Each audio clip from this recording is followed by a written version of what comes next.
오늘 말씀은 마가복음 1장 16절에서 20절까지입니다.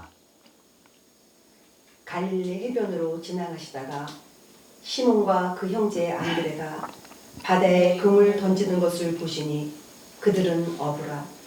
예수께서 이르시되 나를 따라오라. 내가 너희로 사람을 낚는 어부가 되게 하리라 하시니 곧 그물을 버려두고 따르니라.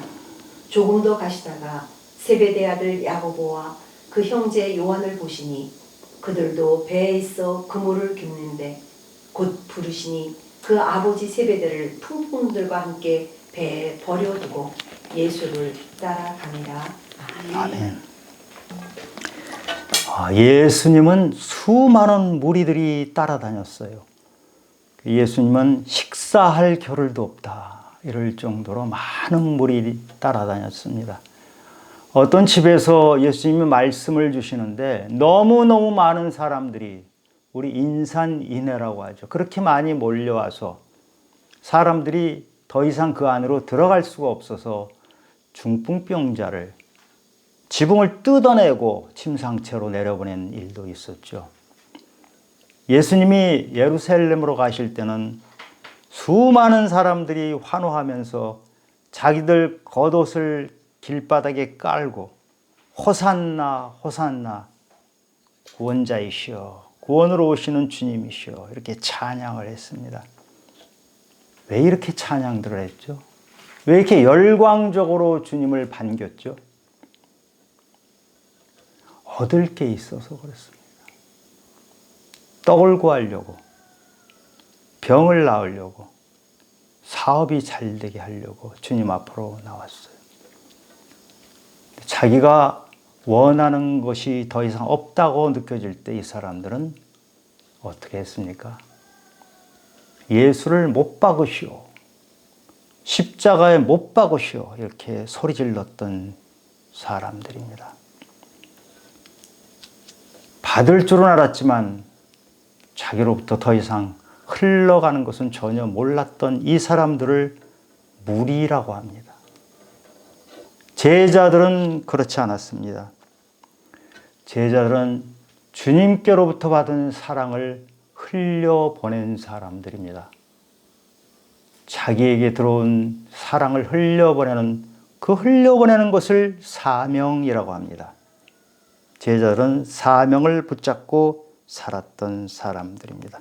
이 사명을 따라서 사는 제자들에게 주님께서 내가 세상 끝날까지 너희와 함께 하겠다 하는 약속대로 제자들은 항상 주님과 함께하는 삶을 살았습니다. 오늘 본문은 제자들이 예수님을 만나는 장면입니다. 제가 1장 16절부터 18절까지만 다시 읽어보겠습니다. 갈릴리 해변으로 지나가시다가 시몬과 그 형제 안드레가 바다에 금을 던지는 것을 보시니 그들은 어부라. 예수께서 이르시되 나를 따라오라. 내가 너희로 사람 낚는 어부가 되게 하리라 하시니 곧 그물을 버려두고 따르니라.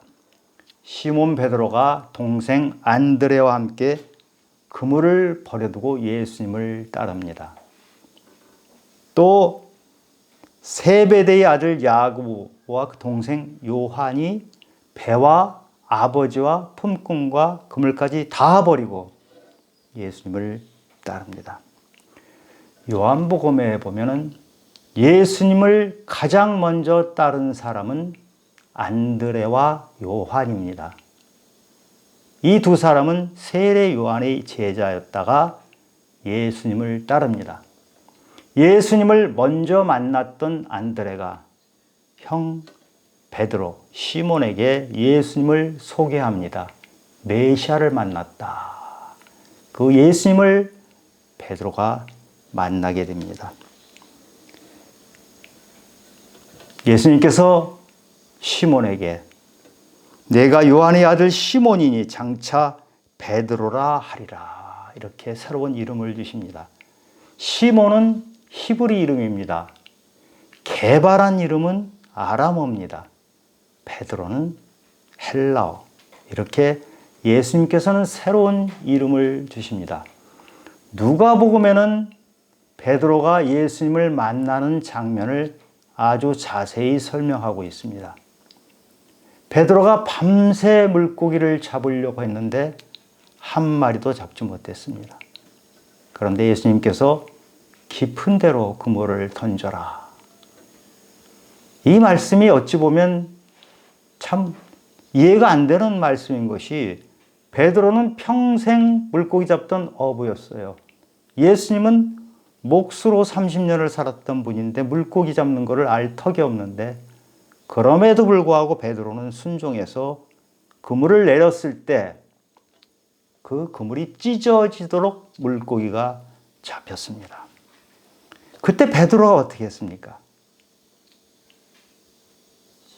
예수님 무릎 아래 엎드려서 주여 나를 떠나소서, 나는 죄인으로 소이다.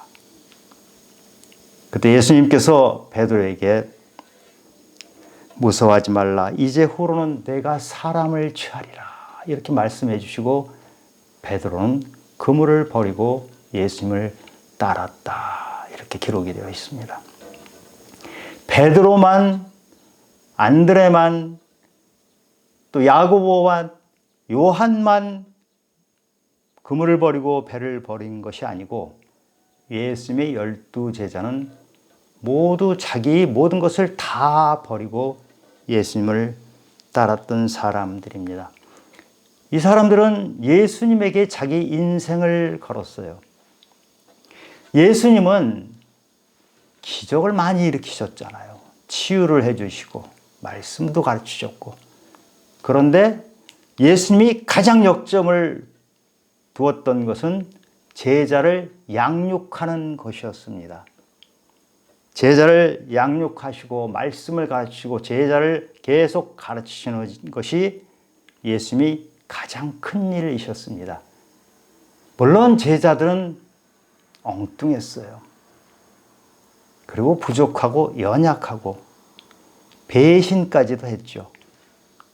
예수님이 십자가로 가기 며칠 전에 그 제자들은 예수님이 왕이 되면 우리는 어떤 자리를 차지할까 서로 다투기까지도 했던 이런 많이 모자란 그런 제자들이었어요. 그럼에도 불구하고 이 제자들은 결국 예수님이 말씀하신 대로 자기 십자가를 지고 예수님을 끝까지 따랐던 사람들입니다. 우리가 예수님을 믿는데 무리 신앙에 머무르지 않고 이렇게 제자의 길을 끝까지 가기를 원합니다. 그럼 제자들은 어떤 사람들입니까?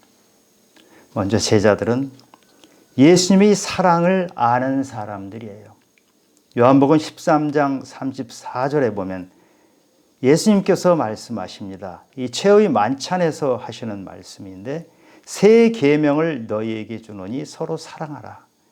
내가 너희를 사랑한 것 같이, 내가 너희를 사랑한 것 같이 너희도 서로 사랑하라. 너희가 서로 사랑하면 이로써 모든 사람이 너희가 내 제자인 줄 알리라. 이 제자들은 예수님께서 주신 사랑이 얼마나 큰지 그 사랑의 크기를 알았던 사람들이에요.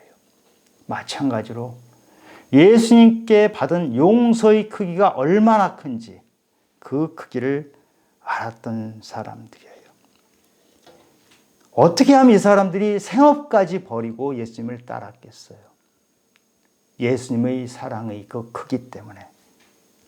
베드로가 나는 죄인이로소이다. 예수님 앞에 서서 예수님이 그 거룩함, 예수님이 그 큰 사랑 앞에 섰을 때 베드로는 자신의 죄가 너무너무 크게 보였어요. 감당할 수 없는 그 죄를 보고 그것을 깨닫고 예수님께 주여 나를 떠나소서 이렇게 하소연까지 했습니다. 우리가 세상의 것들만 찾아다니면 나의 죄가 전혀 보이지 않습니다. 세상의 것들만 따라다니면서 내 죄를 보지 못하는 사람들을 우리는 눈뜬 장님이라고 하죠.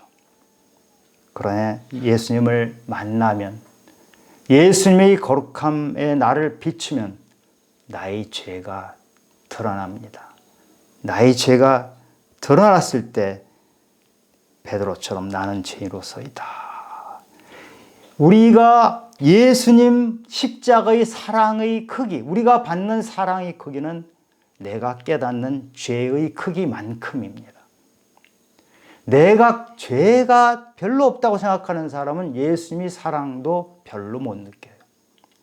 나의 죄가 크다고 느끼면 느끼는 그 크기만큼 우리는 예수님의 사랑을 느낍니다.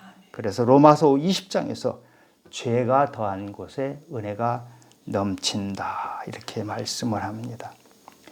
이 예수님의 은혜를 붙잡고 평생을 살았던 사람들이 바로 이 제자들입니다. 이 제자들은 너무나 사랑하는 주님 붙잡고 순교의 길까지 갔던 사람들입니다. 예수님은 우리 죄를 십자가에서 다 감당하셨던 분입니다. 예수님이 다 감당하셨기 때문에 우리는 우리 죄는 지금 기억조차 할 필요가 없습니다. 그러나 우리가 예수님을 믿는 과정에서 한 번쯤은 나의 큰 죄를 보고 들여다보고 그것 때문에 통곡하는 시간이 필요합니다. 베드로가 예수님을 다시 만났을 때 베드로는 자기가 배신했던 것 때문에 통곡을 했던 그 시간을 기억을 합니다. 우리가 예수님을 만날 때 내가 통곡하면서 나의 죄를 봤던 그 시간을 주님께 올려드리면서 주님이 이것을 다 해결하셨습니다. 이런 자세로 나가기를 바랍니다. 그러나 주님께서 나의 그 큰 죄를 다 가져가신 걸 깨닫지 못하고 우리는 찰랑찰랑한 낮은 시냇물에서 그냥 은혜 하면서 노는 그런 사람들을 무리라고 합니다. 무리들이 받은 은혜는 값싼 은혜이죠. 값싼 은혜를 받은 무리들은 자기들이 원하는 것, 자기들이 이익이 되지 않는 것이라고 느낄 때는 언제든지 예수님을 못 박아버립니다. 저는 우리가 이런 무리신앙에 머물지 않기를 바랍니다. 이 시대의 많은 사람들은 예수를 믿는다고 하면서도 사실은 예수님을 못 받고 있습니다. 이 땅의 많은 그리스도인들의 모습은 예수님을 높이는 것이 아니고 예수님을 지금 이 시간에도 못 받고 있습니다. 주시옵소서 끝없이 달라고만 하지 내가 예수님께 바치는 것은 아무것도 없는 그런 신앙을 하고 있습니다. 사랑은 희생입니다. 부모님이 자식 사랑하는 것, 그건 완전한 희생이거든요. 자식이 부모한테 하는 게 뭐 있습니까? 부모가 다 해주지 않습니까? 먹이고 재우고 닦아주고 다 그렇게 해서 자식을 키우는 것이 부모의 사랑인 것처럼 사랑은 희생입니다. 희생 없는 사랑, 그것은 사랑이 아닙니다. 예수님은 그래서 우리한테 묻습니다. 나는 십자가에서 내 목숨을 버리고 고통스러운 십자가를 감당했는데 너는 나를 사랑한다는 것은 과연 무엇이냐? 너는 무엇을 버렸고 무엇을 희생하면서 나를 따르고 있느냐? 이렇게 물으십니다. 죄에 빠져서 갈 길을 헤매고 있는 그 제자들, 또 많은 사람들에게 예수님께서 말씀하셨어요. 수고하고 무거운 짐진 자들은 다 내게로 오라. 내가 너희를 쉬게 하리라. 내가 너희들에게 안식을 주겠다. 너희들에게 쉼을 주겠다. 어떻게 해서 주시겠다는 것입니까? 나는 온유하고 겸손하니 나의 멍에를 베고 내게 배우라. 주님께서 멍에를 함께 매자고 합니다. 멍에 아시죠? 멍에는 소 2마리가 등에다 같이 그거를 얹고 밭 갈 때 같이 밭을 내는 그런 농기구입니다. 소 두 마리가 이 멍에를 메고 밭을 갈 때 찬찬히 그것을 들여다보면 한 마리는 아주 노련하고 힘이 센 소입니다. 또 한 마리는 연약하고 아직 무엇을 잘 모르는 미숙한 소입니다. 두 마리를 함께 붙여서 밭을 가는데 실제 밭 가는 것은 힘세고 노련한 그 소가 밭을 갑니다. 미숙하고 부족한 소는 그냥 따라가요. 따라가는데 그러면서 하나하나 배우게 됩니다. 예수님께서 우리와 함께 멍에를 메시겠다고 하는 것은 내가 너와 함께 멍에를 메고 내가 모든 것을 할 테니 너는 따라만 와라. 이 말씀을 하시는 거예요. 따라만 가면서 우리는 예수님을 배우고 닮아가는 것입니다. 예수님이 멍에를 함께 매주시고 예수님이 힘센 예수님, 능력 있는 예수님이 전능하신 예수님이 모든 것을 해주실 때 나는 멍에를 함께 맸지만 그 안에서 안식을 누리는 것이에요. 그래가 내가 너희를 쉬게 하리라 안식을 주리라 하는 것은 주님과 멍에를 함께 맸을 때 우리가 그 안에서 안식을 누리는 것이죠. 주님은 우리를 이렇게 가르치십니다. 함께 멍에를 메고 우리를 편안하게 가르치십니다. 우리 예수 먼저 믿은 사람들은 주님께서 우리에게 주신 명령이 내가 너희들에게 한 것처럼 너희도 다른 사람들에게 그렇게 하라. 너희도 연약한 자에게 멍에를 함께 메고 네가 힘들게 네가 노련하게 밭을 맬 때 연약한 자는 따라오도록 하면서 배우게 하라. 이게 바로 공동체입니다. 공동체에서 우리는 함께 멍에를 메고 강하고 노련한 사람이 연약한 자를 이끌어가는 것이 바로 공동체이죠. 교회 안에 외톨이가 굉장히 많습니다. 주일 예배만 드리고 공동체에 전혀 속하지 않는 사람들이 점점 많아지고 있습니다. 그들은 인생에 고민이 있을 때, 인생에 어찌 해야 될지 모르는 어려운 것이 있을 때 교회에서 문제를 해결할 생각을 하지 않습니다. 다른 곳으로 갑니다. 지금 사회에 보면 많은 외톨이들이 문제를 일으키고 있습니다. 그 외톨이들, 교회 안에도 마찬가지로 그런 외톨이들이 있는데 외톨이들이 많아지는 것은 우리 제자들이 함께 멍에를 메지 않았기 때문입니다. 예수님은 내가 너희와 함께 멍에를 메마 해서 우리와 함께 멍에를 메주셨어요. 그런데 나는 연약한 자와 멍에를 맬 생각을 전혀 하지 않고 교회에서 은혜를 나누고 있습니다. 그것이 값싼 은혜인 것입니다. 베드로는 예수님을 3번 배신했습니다. 그런데 갈 곳이 없어서 갈릴리 바닷가로 낙심한 채로 갔습니다. 그때는 예수님이 부활하셨대였는데 베드로는 부활하신 예수님 앞에 나타나지 못했어요. 자기가 배신했던 것이 너무나 죄책감이 커서 배신을 3번 해놓고 통곡했던 그 베드로, 예수님 앞에 나타나지 못하는데 예수님은 그 베드로를 찾아서 갈릴리 바다까지 찾아오셨죠. 예수님을 만날 때 그 베드로는 외톨이였어요. 그때 7명의 제자가 같이 물고기는 잡았지만 같이 있다 그래서 공감을 하는 것이 아닙니다. 베드로는 혼자만 떨어져 있던 외톨이였어요. 그 외톨이, 수고하고 무거운 짐을 지고 있는 그 외톨이에게 주님께서 다시 찾아오셔서 네가 나를 사랑하느냐.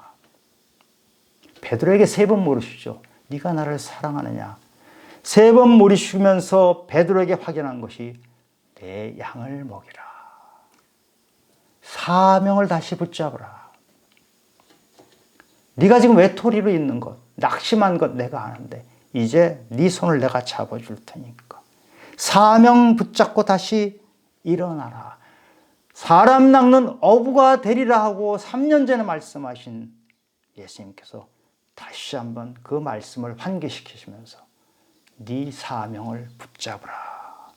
베드로는 주님이 주신 명령대로 사람 낚는 어부로서의 삶을 살았습니다. 여러분, 제자가 되고 싶지 않으십니까? 열심히 교회 다니고 열심히 믿는 것 같은데 그저 무리의 한 사람이 돼서 예수님을 십자가에 못 박아버리는 그런 믿음이 아니고 제자가 되고 싶은 것이 우리 소망일 것입니다. 그러면 여러분들이 눈에 외톨이가 눈에 띄어야 돼요. 제자는 옆에 있는 외톨이가 눈에 띄는 사람이 제자입니다. 무리의 눈엔 그것이 띄지 않지만 제자는 그래서 그 외톨이를 향해서 다가가는 사람입니다. 지금 사회에서 칼부림하고 외따로 떨어져서 이상하게 사람들을 치고 받고 욕지거리하고 하는 사람들이 많이 있습니다. 그 사람들이 바로 외톨이고 그 사람들에게 우리 그리스도인이 다가가야 하는데 그리스도인들이 제자들이 그들에게 다가가지 않고 끼리끼리 모임을 하고 있습니다. 그리스도인들 모임이 얼마나 많은지 모릅니다. 먹고 찬양하고 놀고. 그런데 진정인 이런 외톨이들에게는 찾아가질 않습니다. 이것이 현재 우리 제자들이 말로는 제자라고 하지만 제자의 삶을 살지 못하기 때문에 아무런 영향력이 없는 그런 제자의 삶을 살고 있는 우리 그리스도인들의 모습입니다. 제자들은 어떤 사람입니까? 예수님 말씀에 거하는 사람입니다. 예수님께서 오병이어 기적을 행하셨죠. 남자만 5,000명을 배부르게 먹이셨어요. 그리고 나서 예수님께서 생명의 말씀을 전하는데 배불리 먹었던 무리들이 다 떠나갔더라. 예수님이 그 배부른 그 사람들이 다 떠나가는 뒷모습을 보면서 많이 쓸쓸하셨을 것 같아요. 그 무리들의 뒷모습이 예수님 가슴을 후벼 팠을 것 같아요. 그래 남은 사람들이 결국 12제자만 남았어요. 예수님이 묻죠. 너희들도 가려느냐? 우리에게도 묻는 것이. 너희들도 무리들처럼 떠나갈래? 내가 너희들 배부르게 만들어줄 때는 내 앞에 와서 열심히 찬양하고 호산나 호산나 고독까지 깔아주고 너희들은 이런 너희들인데 정작 내가 귀한 말씀을 전할 때는 너희들은 눈 감아버리고 나를 떠나는구나. 너희들도 가려느냐 물을 때 베드로가 대답을 합니다. 영생의 말씀이 주께 있사오니 우리가 어디로 갑니까? 그래서 그 말씀을 받습니다. 이렇게 제자는 예수님의 말씀을 붙잡는 사람입니다. 요한복음 8장 31절을 보면 너희가 내 말에 거하면 참으로 내 제자가 되고 진리를 알지니 진리가 너희를 자유롭게 하리라. 너희가 내 말에 거하면, 거한다는 말은 머무른다 이런 뜻인데 원래 농사할 때 쓰는 말입니다. 뿌리를 내린다. 말씀이 스쳐 지나가는 것이 아니고 말씀이 내 안에서 뿌리를 내려서 생명이 되는 거예요. 말씀이 생명이 됐을 때 진리를 알게 되고 진리가 우리를 자유롭게 한다. 이 말씀입니다. 양들은 아무 간섭도 받지 않고 풀밭에서 마음껏 돌아다니는 것이 자유라고 생각을 합니다. 마음대로 풀 뜯고 마음대로 돌아다니는 것이 자유라고 생각하는데 그렇게 들판에 혼자 있으면 반드시 늑대밥이 됩니다. 사람도 마찬가지입니다. 내 혼자 왔다 갔다 갔다 하면 이것이 자유라고 생각하는데 사탄의 밥이 되는 것입니다. 주님과 함께 있어야 됩니다. 아무 간섭도 받지 않고 그렇게 사는 것이 자유가 아니고, 양이 선한 목자와 함께 있을 때, 낮에는 풀밭에서 목자와 함께 있고, 밤에는 목자가 쳐놓은 울타리에서 잠을 자고, 이것이 진정한 자유입니다. 진리이신 예수님 말씀에 우리가 뿌리를 박아서 그 말씀이 내 안에 머무르면 그때 나는 자유를 알게 된다는 것이에요. 제자들은 이 비밀을 알았던 사람들이에요. 제자들은 예수님께서 특별 과외를 시켜줬어요. 예수님 말씀을 많은 사람들에게 전하고 나서 다시 해석해 주기도 하시고요. 특별히 제자들만 모아놓고 말씀을 또 전하기도 하고, 그렇게 해서 특별히 제자들을 양육을 했는데, 제자들은 이 말씀이 삶에 들어와서 뿌리가 박혀서 생명으로 바뀌었던 사람들이에요. 그래서 예수님이 약속을 하잖아요. 내 말이 너희 안에 거하면 무엇이든지 구하라 그리하면 이루리라. 이 말씀은 예수님께서 나는 포도나무여 너희는 가지라, 이 말씀을 하시고 나서 하신 말씀이에요. 너희는 가지인데 나에게 붙어 있으면, 나에게 뿌리를 받고 있으면 너희들이 무엇이든지 구하라. 그러면 내가 구하는 대로 주리라. 주님이 말씀이 내 안에 뿌리가 박혀서 내 안에 말씀이 자라서 생명이 되면 내 능력이 나오는 게 아니에요. 내 가치관을 가지고 살아가는 것이 아니고, 이제는 내 능력이 아니고 내 가치관이 아니라 예수님의 능력이 내 안에서 나오기 때문에 내가 원하는 것도 예수님이 원하시는 바로 그것을 내가 원하게 되고, 예수님은 그것을 이루어 주십니다. 제자들의 삶이 안 믿는 사람들이 보기에는 고난의 삶이에요. 여러분, 사도행전을 1년 내내 하셨지만 사도 바울이 가는 길은 고난의 길이었어요. 매를 맞고 물에 빠지고 돌에 맞고 이런 고난의 길이었는데, 사도 바울한테 누가 강제로 하라고 한 사람이 없잖아요. 자기가 스스로 한 것이에요. 예수님의 제자는 스스로 이 고난의 길을 가는데, 이 고난은 남들이 볼 때 고난이에요. 예수님과 비밀을 아는 사람은 그것이 고난이 아니고 기쁨입니다. 그러기 때문에 그 길을 가는 것이에요. 우리가 예수 믿고 예수 전하고 하는 것이 안 믿는 사람들 보기엔 미련하다고 했잖아요. 근데 우리는 이것이 기쁘기 때문에 이렇게 하거든요. 제자의 가는 길은 좁은 길이고, 제자의 길은 보통 사람들이 가는 길보다는 때론 어렵고 힘든 길입니다. 그러나 그 안에 놀라운 비밀이 있기 때문에 그 비밀을 붙잡고 가는 사람들이 바로 이 제자들입니다. 제자들은 어떤 사람입니까? 제자들은 증인의 삶을 사는 사람들입니다. 마태복음 28장, 마태복음 마지막 장이죠. 예수님께서 제자들에게 마지막 사명을 주시죠. 모든 민족에게 가서 제자로 삼아 세례를 베풀고 내가 분부한 모든 것을 가르쳐 지키게 하라. 가르칠 뿐만이 아니라 지키게 하라. 볼지어다 내가 세상 끝날까지 너희와 함께 항상 함께 있으리라. 예수님께서는 치유해 주시고 말씀 가르쳐 주시고 복음을 전파하시는 일을 하셨는데, 이 똑같은 일을 제자들이 받아서 한 거예요. 제자들은 말씀을 가르치고 지키게 하고 함께 살고 하는 이 삶을 이어나갔어요. 그 제자들이 또 똑같은 일을 했어요. 그 제자가 제자를 낳고 제자가 제자를 낳고 2000년이 지나서 대한민국 여기에까지 우리가 예배를 드린 이 자리까지 제자가 제자를 낳고 하는 그 생명력이 여기까지 전해온 것이에요.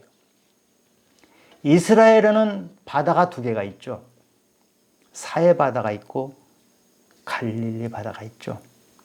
여러분 잘 아시다시피 사해 바다는 물이 들어와서 나가지 않고 고여 있는 바다입니다. 생명이 들어와서 생명을 낳지 못하는 그런 바다. 무리들은 사해바다와 같은 사람들입니다. 생명이 들어와서 자기 안에 고여 있다가 없어지는 것. 이것을 보통 사람들에 비유하면 불임이라고 합니다. 불임. 애를 잉태하지 못해요. 예수님께서는 우리에게 생명을 주셨는데 무리는 그 생명을 자기 안에서 소멸시켜버리고 새로운 생명을 낳지 못했습니다.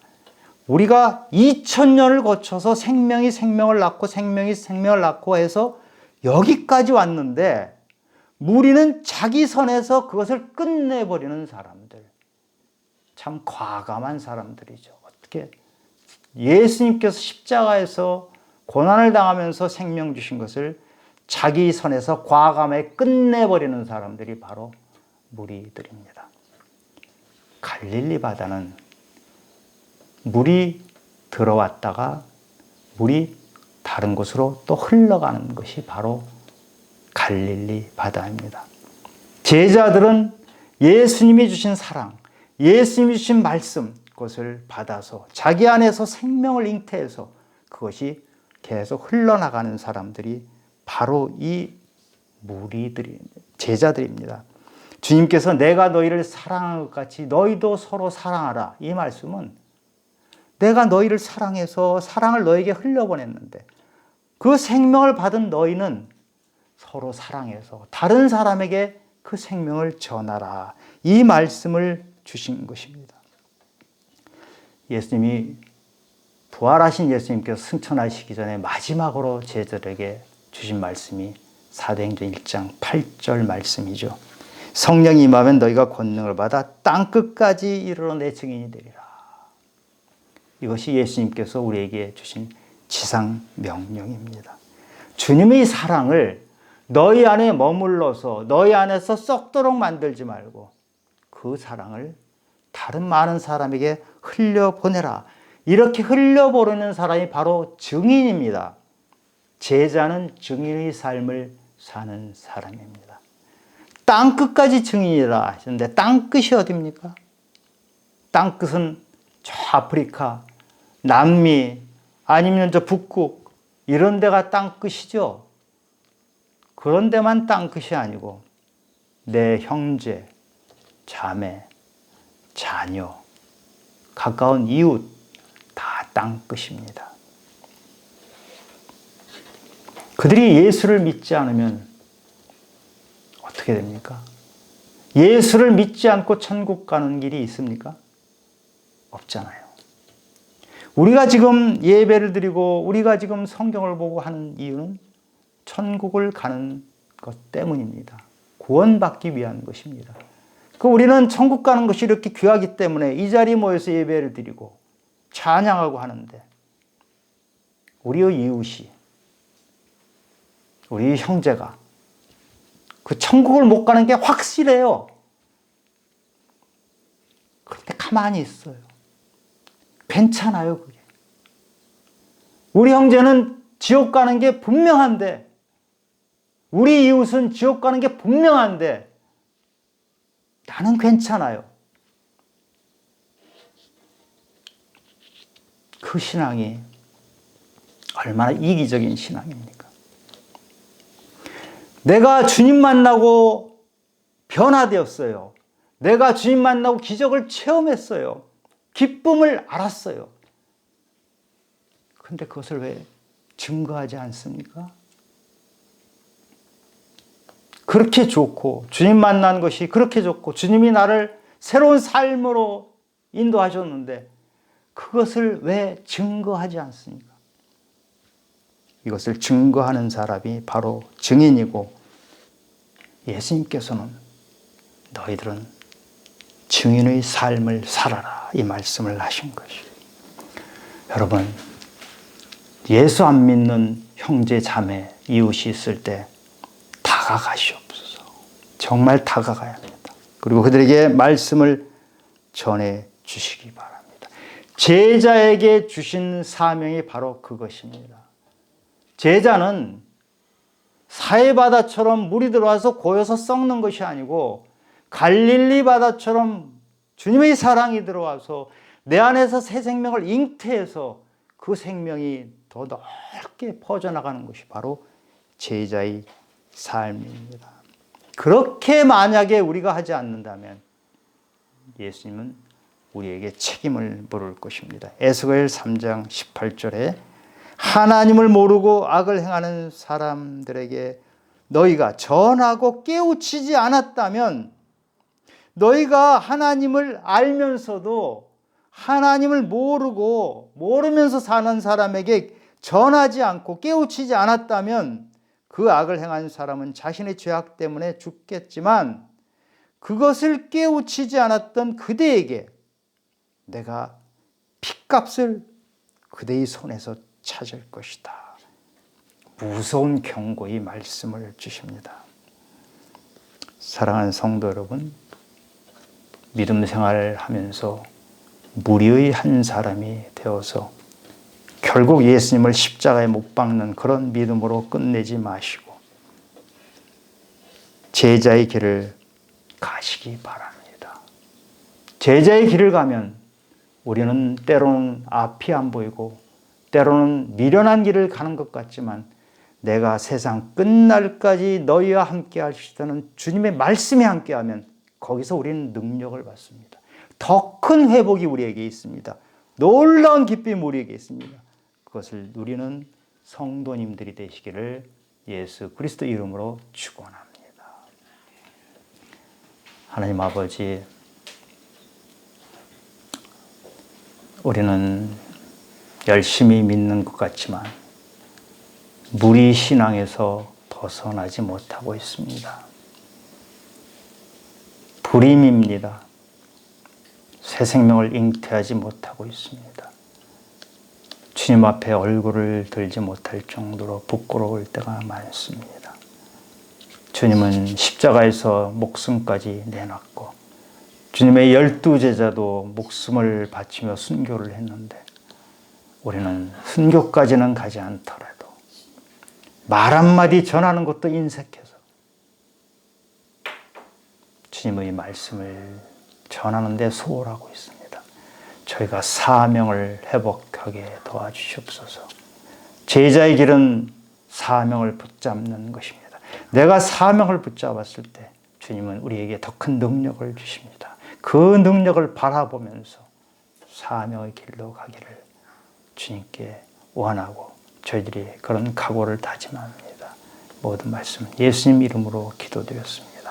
아멘.